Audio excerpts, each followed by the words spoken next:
Hey guys, in this video I will show you how you can fix your IT administrator has limited access to some areas of this app and the item you try to access is not available on your Windows security.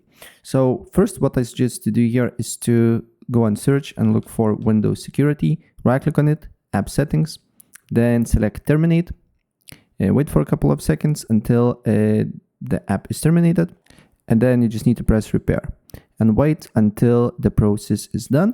And after that, look if the problem persists. If the problem persists, then what you need to do here is to open up File Explorer. Then here you need to look for this PC, usually is on disk C. Then you need to go to Windows. Then you need to look for System32 folder, System32. Then you need to look for Security Health. And here you need to look for Security Health Setup. If you have setup somewhere here, you just need to right click and open as administrator.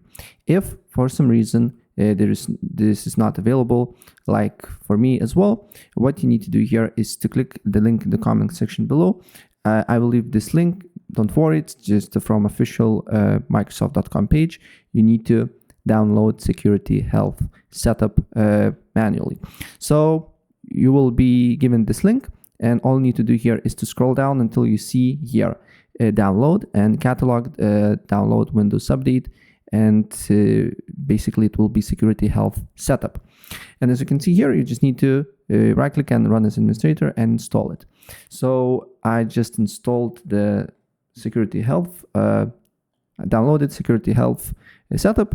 All you need to do here is to right click on it, run as admin, then press yes. SIMD will open quickly and then closes, and you will have a security options here. So if I go on Windows Security, as you can see here, everything should working except my OneDrive, but I don't use OneDrive. Right, so yeah, that's basically it. And if I helped you out, please press like button and subscribe for more. Take care. Bye.